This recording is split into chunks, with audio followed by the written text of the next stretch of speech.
हर शहर के अपने भूत होते हैं, लेकिन मुंबई में कुछ भूत सिर्फ डराते नहीं, वो इंतजार करते हैं। लालबाग की एक भुला दी गई कपद्दा मिल के टूटे हुए खंडहरों में एक प्रेत न्याय की प्रतीक्षा कर रहा है। 1980 के दशक में मुंबई की मिलें जीवित थीं। मशीनों की गूंज, मजदूरों की भिड्डा और सपनों की भरमार।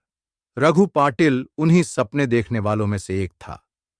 नासिक का एक मेहनती युवा जो अपने परिवार का पेट भरने आया था। वो जी जान से काम करता था और जल्द ही फ्लोर सुपरवाइजर का पसंदीदा बन गया। लेकिन वक्त बदल गया। पगार में देरी, हादसों की बढ़ती संख्या और एक लापरवाह सुपरवाइजर।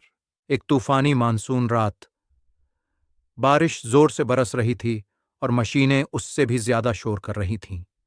मिल आधिकारिक रूप से बंद थी, लेकिन रघु अंदर था। सुपरवाइजर महाजन ने उसे चुपचाप मशीनें चलाने को कहा था। सिर्फ एक रात, एक बोनस। उसे नहीं पता था कि यही उसकी आखिरी रात होगी। बिजली की कड़ी डीचक के साथ मशीनों में शॉर्ट सर्किट हुआ। उसका कुर्ता फंस गया और चीखने से पहले ही लूम ने उसे कुचल दिया। उसकी हड्डियां, उसकी चीखें, सब खामोश हो गईं। मिल को बंद कर दिया गया। न मुआवजा, न FIR, सिर्फ लोहे पर खून के धब्बे और सन्नाटा। साल 2022। शहरी खोजकर्ता आरव कुलकर्णी अपने दोस्तों रिया और सनी के साथ अपने YouTube channel haunt Hunt India के लिए उस खंडहर में जाने का फैसला करता है। स्थानीय लोगों ने चेतावनी दी, बेटा, मिल नंबर 7 मत जाना, वहां प्रेत है। लेकिन जिज्ञासा हमेशा जीतती है। तीनों अंदर गए। जंग लगी मशीनें, काई से ढकी दीवारें और एक अजीब सी भनभनाहट। आरव रुक गया। सुनो, वो लूम चल रही है। लेकिन कैसे? यहां तो बिजली ही नहीं है। मिल नंबर 7 के अंदर लूम घूम रही थी, जैसे कोई अब भी काम कर रहा हो। अचानक टॉर्च बुझ गई। EMF मीटर झंझना उठा। फोन बंद। फिर आई गंध, जली हुई मांस और जंग की। और फिर वो आया, एक लंबा आकृति, टेढ़ा मेढ़ा शरीर, खून से सना कुर्ता, एक लोहे की पाइप घसीटता हुआ, चुपचाप देखता हुआ। रघु पाटिल लौट आया था। उसने एक शब्द फुसफुसाया, न्याय। दरवाजे गायब हो गए। समय थम गया। रिया मशीन की ओर खींचती जा रही थी, जैसे रघु की मौत दोहराई जा रही हो।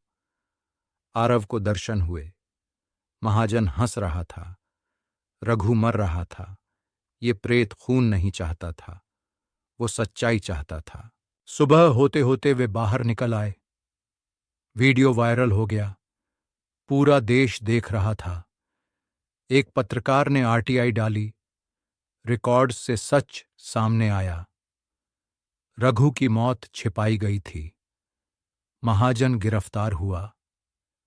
रघु के परिवार को 4 दशक बाद न्याय मिला। 1 महीने बाद आरव को एक USB मिला। कोई चिट्ठी नहीं, सिर्फ एक वीडियो, CCTV फुटेज जिसमें वे तीनों मिल के अंदर सो रहे थे। एक चौथी आकृति उन्हें देख रही थी। फिर वो कैमरे की ओर बढ़ती है और कहती है, मेरे जैसे और भी हैं, हर फैक्ट्री में, हर बस डिपो में, हर स्टेशन पर। स्क्रीन काली हो गई। एक नई फाइल अपने आप डाउनलोड हो गई। प्रेट टू रेलवे क्वार्टर्स.MP4। प्रेत को उसके कहानीकार मिल गए थे और उसका युद्ध अब शुरू हुआ था।